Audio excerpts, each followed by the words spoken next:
All right, thanks for joining us. See you later. Yes.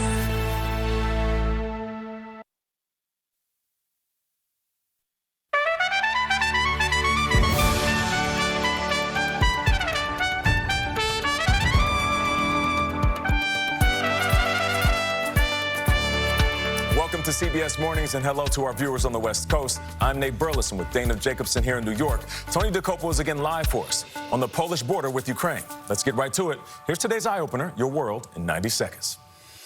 We're bearing witness to a humanitarian crisis on the Ukraine border and how the latest Russian sanctions could affect the global economy. The price of the gas at the pump in America went up 75 cents. And with this action, it's going to go up further.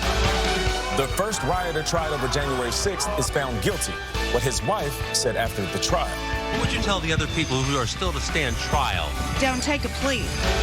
Former leader of the far-right extremist group, the Proud Boys, is now facing charges for the group's role in a Capitol riot on January 6th. And critics are calling it the Don't Say Gay bill. Florida moves to ban teachers from giving certain lessons. It's being enforced by a penalty.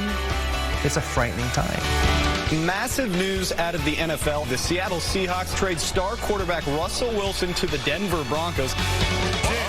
Jackie Moon, Will Ferrell's character from Semi-Pro, warming up with the Warriors, made a couple of half-court shots. I can't do that. Damn, Jackie Moon.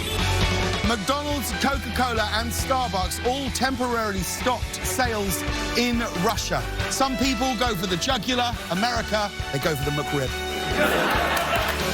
This group of moms wrote a very tough message for Russia. We have already taken our children to safety.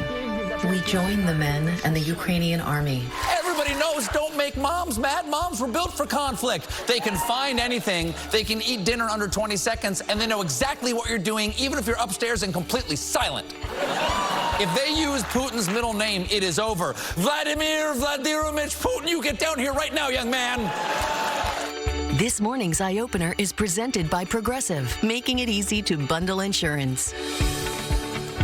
You can always count on him. Yeah, a little bit of truth in every bit of humor, right? A lot of truth and jest. Especially about moms. No doubt about it. Welcome to CBS Mornings. We are looking at the war in Ukraine from multiple angles, including the growing list of big-name companies like McDonald's and Coca-Cola that are pulling out of Russia.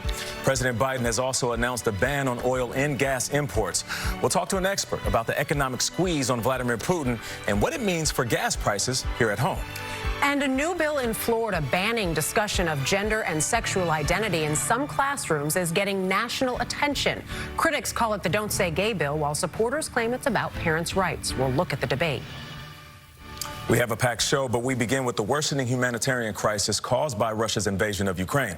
Tony Dokoupil is at the Poland-Ukraine border. Tony, what are you seeing there? Hey, good morning, guys. In a light snowstorm here at the Medica border crossing in Poland. What you see behind me are those latest refugees gathering, taking their first breaths in days in a country not at war. And we've got some new images for you. It's now early afternoon local time, but take a look at these pictures from overnight shot by our team on the ground here. It's actually more crowded in the darkness, and there are not enough tents for those fleeing overnight. What you often hear outside those tents, what we've heard, is the sound of children crying. Things are especially dire right now in the wider war on the Ukraine side in the coastal city of Mariupol, Ukraine. People lack essentials like water, heat, working sewage systems. Quote, humanitarian corridors have been set up around the country to try to get those people out.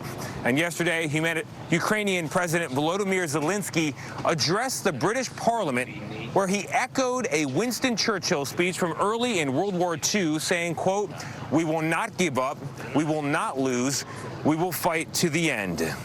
And our coverage continues to the end. We're going to begin today with Charlie D'Agata in Kyiv, a city under new pressure this morning from Russian forces. Charlie, good morning.